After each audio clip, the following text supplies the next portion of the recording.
Let's take a look at a relatively minor pronoun topic, but one that we'll cover nonetheless. Martha became famous for her novel High Tides, a book that plucked herself from obscurity and made her famous. So herself, as we'll talk about in a second, is an example of a reflexive pronoun. And you use a reflexive pronoun when the subject of the sentence does something to itself. And notice there I just used the reflexive.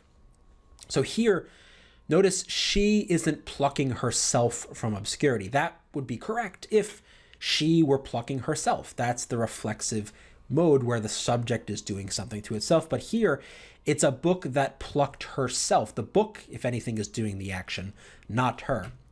So all we would need here is a book that plucked her from obscurity.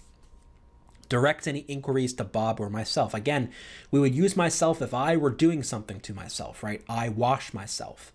I love myself. All of these are using the reflexive because I, the subject, am doing something to myself, the object. So here we don't want direct any inquiries to Bob or myself. We actually want me. Now you might say, well, what about I? Couldn't it be Bob or I? Don't overcorrect, because here's a little tip. Get rid of the Bob or, read the sentence, and you'll see that I doesn't make sense. Direct any inquiries to I? No. Direct any inquiries to me. So it's going to be Bob or me. So reflexive pronoun, again, it's used when the subject of the sentence does some action to him, her, itself, themselves, ourselves, myself. And here are the reflexive pronouns: myself, yourself, himself, herself, ourselves, themselves.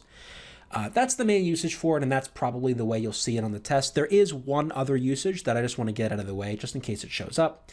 It can be used for emphasis, and here's an example. To avoid any further complications, Jane will talk to the clients herself. Or you could say, Jane herself will talk to the clients. Here, this is not acting in that reflexive mode that we talked about above. What it's basically doing is adding emphasis, that Jane herself, right, not some underling or somebody else, Jane herself will be doing this. And it just adds some oomph and emphasis to the sentence. It's a different usage, very minor.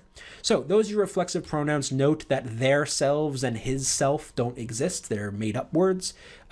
These are the reflexive pronouns that you would use.